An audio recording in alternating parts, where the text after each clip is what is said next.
2026 नवीन वर्ष साजरे करा सुझुकी सोबत। नवीन वर्ष घरी आणा आपली आवडती सुझुकी बाईक किंवा स्कूटर आणि मिळवा जबरदस्त फायदे। खास ऑफर्स 100% कर्ज सुविधा, 10 वर्षांची एक्सटेंड वॉरंटी केवळ मोटरसायकलवर, 8000 पर्यंतचं इन्शुरन्स बेनिफिट केवळ मोटरसायकलवर, नो हायपोथिकेशन। उपलब्ध models Suzuki Access, Suzuki Avenis, Suzuki Burgman Street, Suzuki Gixxer SF, Suzuki V Strom SX। सिंधुदुर्गचे अधिकृत विक्रेते Shri Vinayak wheels private limited, Shri Vinayak Suzuki, plot number 92, MIDC, taluka Kudal. भाजपचा बालेकिल्ला असलेल्या देवगडमध्ये जिल्हा परिषद उमेदवारांची आता प्रचाराची रणधुमाळी सुरू झाली आहे। एकंदरीत आपण शिरगावचे जिल्हा परिषद सदस्यांशी उमेदवार आहेत त्यांच्याशी चर्चा करणार आहोत। कशा पद्धतीचं नियोजन आहे एकंदरीत आणि काय सध्या आपले रात्रदिवस बैठका सुरू आहेत, प्रचार सुरू आहे, एकंदरीत काय नेमकी सध्याची परिस्थिती आहे, कसं वातावरण आहे? आता मला पक्षाने जी जबाबदारी दिली गोपटे साहेबांनी किंवा माझ्या सर्व कार्यकर्त्यांनी, त्याबद्दल मी आधी त्यांचे धन्यवाद मानतो। आणि जी काय असेल पक्षाची ती आमचे पालकमंत्री नितेश राणे ज्यांनी जे विकासाचे काम केलं आहे त्याच्यावर आम्ही विजयाचे काम करतोय। विजय बाबचा या जिल्हा परिषद सदस्यामध्ये 9 उमेदवार एकूण उभे आहेत। ह्या वेगळा एक पॅटर्न आहे, 9 उमेदवार पहिल्यांदाच आपण बघतो की एवढे जास्त उमेदवार आहेत, त्याबद्दल काय सांगा?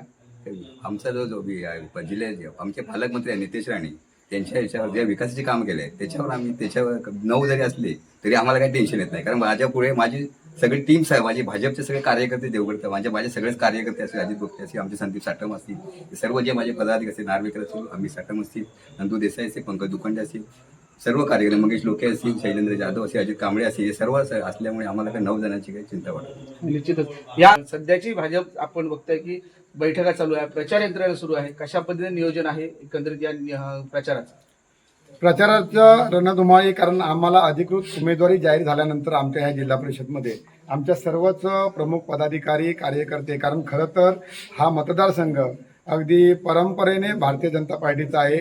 आमचे पालकमंत्री नितेशजी राणे साहेब यांनी केलेली जी विकास कामं आहे, खरं तर ह्या जिल्ह्याभर आता जे वातावरण आपण सर्वजण बघताय, ही निवडणूक जी आहे ती आमचे लाडके नेते भाग्यविधाते कोकणचे माजी मुख्यमंत्री विद्यमान खासदार नारायणराव राणे साहेब यांच्या नेतृत्वाखाली आम्ही लढतो आहे। आणि भारतीय जनता पार्टीचे प्रदेशाध्यक्ष असतील, आमचे मुख्यमंत्री साहेब असतील, यांनी ज्या पद्धतीने महाराष्ट्रभर काम करतायत तर त्याचाच परिपात म्हणून आपण जो आता पाहताय अगदी उमेदवार बिनविरोध होण्याची जी काही शृंखला आहे ते पूर्ण ह्या सिंधुदुर्ग जिल्ह्यात चालू आहे। आणि त्या निमित्ताने मी तुम्हाला निश्चित सांगतोय की आमच्या पालकमंत्री महोदयांचा असलेला प्रत्येक माणसाची संपर्क आणि त्यांनी केलेली विकास कामं या जोरावरती आमचा हा मतदारसंघ 100% सर्वाधिक मताधिक्याने निवडून येण्यासाठी आम्ही सर्वजणांनी आता कंबर कसलेली आहे। आमच्या खळा बैठका सुरू झालेल्या आहेत। आमचे जे उमेदवार आहेत ते उमेदवार सर्वानुमते दिलेले उमेदवार आहेत।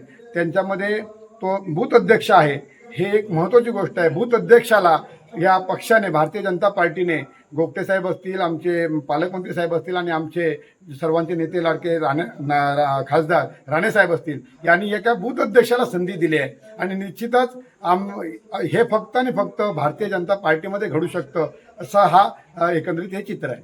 निश्चितच बूथ अध्यक्षाला संधी दिली। पंचायत समिती सदस्य शिवसेनेकडे आहे, तुम्ही काय सांगाल, काय नेमकं वातावरण आहे सध्या? संतोष तळवडेकर, मी देवगड पंचायत समिती तळवडे या इथून उमेदवारी म्हणून उभी आहे। भाजप व शिवसेना शिंदे गट महायुतीचा उमेदवार म्हणून मी देवगड पंचायत समिती तळवडे इथून उभी आहे। माझ्या पाठी माझे पूर्ण कार्यकर्ते आहेत, महायुतीचे कार्यकर्ते आहेत। कसा प्रतिसाद मिळतो? छान प्रतिसाद मिळतो। निश्चितच जिल्हा परिषद आहे, पंचायत समिती आहे, ही महायुतीची निवडून येईल आणि भरघोस मताने निवडून येईल असं एकंदरीत आता आपल्याला इथे या शिरगाव जिल्हा परिषद मतदारसंघामध्ये दिसत आहे। भारतीय जनता पार्टीचा विजय असो, महायुतीचा विजय असो।